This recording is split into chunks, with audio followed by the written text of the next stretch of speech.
जरूरी सूचना है आप सभी स्टूडेंट्स के लिए, स्टडी फॉर सिविल सर्विसेज का Android app Google play store में आ चुका है, उसको प्लीज तुरंत इंस्टॉल कर लीजिए।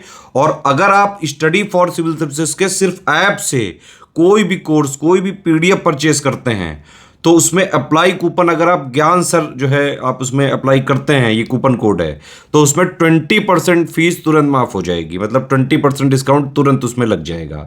ज्ञान सर लिखना है नॉर्मल।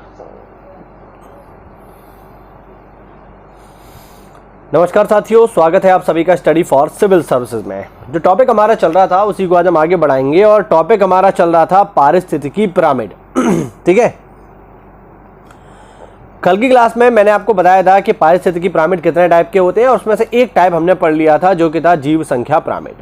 अच्छा, इसमें एक चीज़ बताने को रह गई थी, वो आप देख लो, जो इसमें पीडीएफ में नोट नहीं है बट आप इसे नोट कर लेना। वो है ये कि ये पारिस्थितिकी पिरामिड दिए किसने हैं, किस वैज्ञानिक ने दिए हैं। तो यहाँ पर नाम लिख देता हूँ मैं, उनका नाम है चार्ल्स एटन। ठीक है, चार्ल्स एटन नामक वैज्ञानिक ने ये परिकल्पना दी थी पारिस्थितिकी पिरामिड की। ठीक है, इसे नोट कर लेना, कल मैं बताना भूल गया था। तो चलिए, कल की क्लास में हमने संख्या पिरामिड पढ़ लिया था, ये वाला मैंने इसको एक्सप्लेन कर दिया था। आज हम आगे बढ़ेंगे और आज का जो हमारा लेक्चर होगा वो होगा जीव द्रव्यमान पिरामिड पे, या इसको हम दूसरे शब्दों में कह सकते हैं जीव भार पिरामिड। ठीक है ना, कल हमने पढ़ा था जीव संख्या, आज हम पढ़ेंगे जीव भार। तो पहले तो यही समझ लो कि जीव द्रव्यमान पिरामिड या जीव भार पिरामिड से हमें जानकारी किसकी मिलेगी। तो जैसे हमने देखा था कि जीव संख्या पिरामिड से हमें जानकारी मिल रही थी कि किसी भी पारिस्थितिकी तंत्र में या किसी भी परितंत्र में जीवों की संख्या किस प्रकार से घटती अथवा बढ़ती है, कौन से जीव ज़्यादा होते हैं, कौन से कम होते हैं, ये सब हमने देखा था। आज हम देखेंगे इनके भार के बारे में, इनके वेट के बारे में। ठीक है, कि किसी भी पारिस्थितिकी तंत्र में जीवों का भार किस तरीके से हम यहाँ पर निकालते हैं या कैसे वो घटता और बढ़ता है। तो पहले थोड़ा सा इसको पढ़ लेते हैं, फिर आगे बढ़ेंगे। देखो भाई, प्रत्येक पोषण स्तर पर खड़ी फसल या कुल जीव सहिती को दर्शाता है, यानी उनके भार को दर्शाता है। खड़ी फसल का जीव सहिती किसी दिए हुए समय में सजीव पदार्थ की मात्रा है। इसे ग्राम यूनिट क्षेत्रफल या किलो कैलोरी एकांक क्षेत्रफल द्वारा व्यक्त किया जाता है। अब देखो, यहाँ क्या आ गया, ग्राम आ गया और किलोग्राम आ गया। मतलब इसका मतलब क्या है, वेट की बात हो रही है ना, वेट कोई तो मापते हैं ग्राम और किलोग्राम में, तो बस वही है। अधिकतर स्थलीय परितंत्रों में जीव सहिती का पिरामिड सीधा होता है, यानी इस पिरामिड को आप सीधा बना सकते हैं, जबकि जलीय परितंत्रों में जीव सहिती का पिरामिड उल्टा होता है, यानी उल्टा भी बन सकता है। तो दूसरा फैक्ट यहाँ पर यह हो गया कि ध्यान रखना, जीव भार पिरामिड सीधा और उल्टा दोनों ही बन सकता है।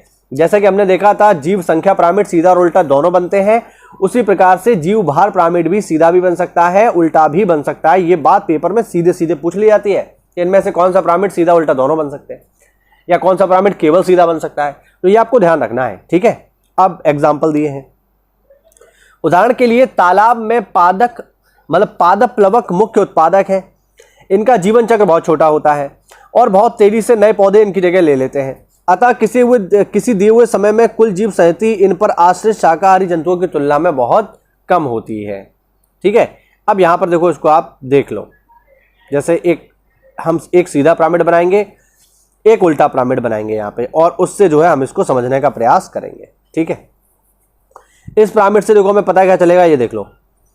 इस पिरामिड से साथियों हमें जानकारी मिलेगी जीवों के भार के बारे में, वजन के बारे में। ठीक है, जैसे एक बात हमेशा ध्यान रखना, हमने कल भी इसको डिस्कस किया था कि किसी भी पारिस्थितिकी पिरामिड के सबसे निचले स्तर पे आपको कौन मिलेंगे, प्रोड्यूसर मिलेंगे। प्रोड्यूसर यानी जो अपना भोजन स्वयं बना लेते हैं किसी भी पारिस्थितिकी पिरामिड में। ये बात हमेशा याद रखना, सबसे नीचे कौन मिलेंगे आधार पर आपको, स्वपोषी, जो अपना भोजन स्वयं बना लेते हैं। अब यहां पर एक जंगल का एग्जाम्पल लिया गया है, इसको हम जरा समझते हैं। देखो, जंगल के एग्जाम्पल में सबसे नीचे कौन होंगे, जंगल ही होंगे। अब आप मुझे ये बताओ, जंगल का वेट सबसे ज्यादा होगा कि नहीं होगा, पेड़ पौधों का। किसी जंगल में सबसे ज्यादा क्या मिलेगा, जंगल मिलेगा। और लकड़ियों का वेट बहुत ज्यादा होगा नहीं होगा, तो सबसे नीचे कौन है, जंगल है। उसके बाद कौन है भैया, उसके बाद उस जंगल पर आश्रित रहने वाले छोटे मोटे जीव जंतु हैं, जैसे गिलहरी है जो घास खा करके जिंदा है, या आपका हिरन है यहाँ पे। ठीक है, या चिड़िया है। इन सब की कुल मात्रा भी ज्यादा होगी कि नहीं होगी, बिल्कुल ज्यादा होगी। लास्ट वाले चैप्टर में हमने पढ़ा था जीव संख्या पिरामिड में।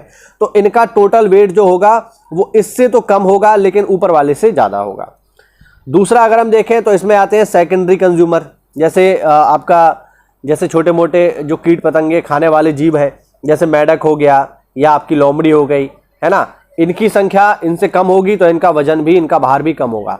और उसके बाद आते हैं जो टॉप आपके जो प्रेडिएटर है, मतलब जो अपना शिकार करके भोजन करते हैं, शेर वगैरह, तो इनकी संख्या कम होगी तो इनका भार भी कम होगा।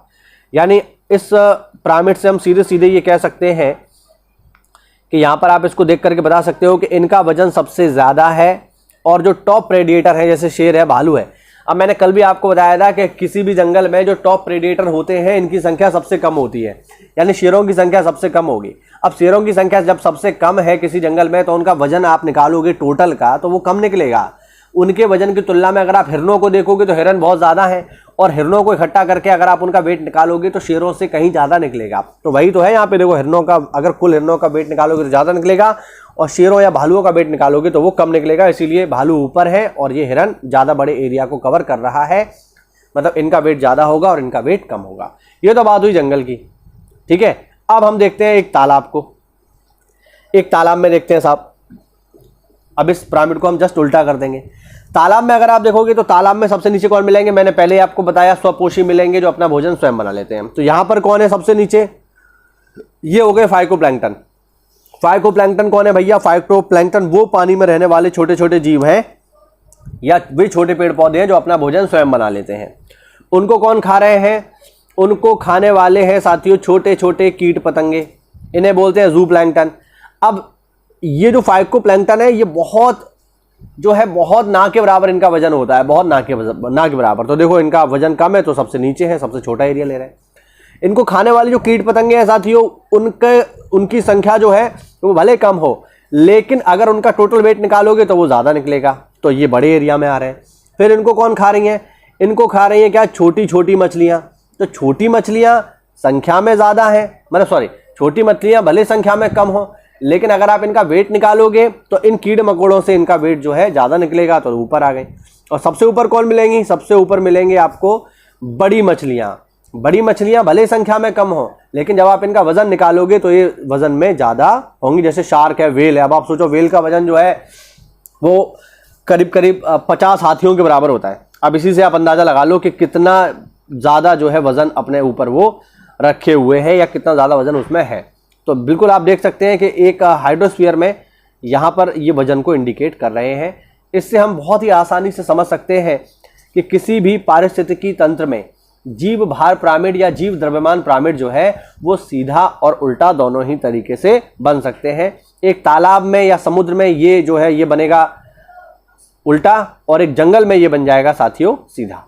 उम्मीद करता हूं इसमें आपको बिल्कुल क्लियर हो गया होगा कि किस तरीके से वर्क करता है साथियों हमारा जीव भार या जीव द्रव्यमान पिरामिड।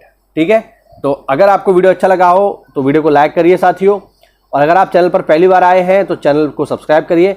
और आप हमारे किसी भी पेड ग्रुप प्रोग्राम से अगर जुड़ना चाहते हैं PCS, BEO और RO के लिए, तो दिए गए नंबर्स पे कॉल करिए, आपको हमारे पेड ग्रुप प्रोग्राम में जोड़ दिया जाएगा। मिलते हैं अगली क्लास में, तब तक के लिए जय हिंद, जय भारत, वंदे मातरम।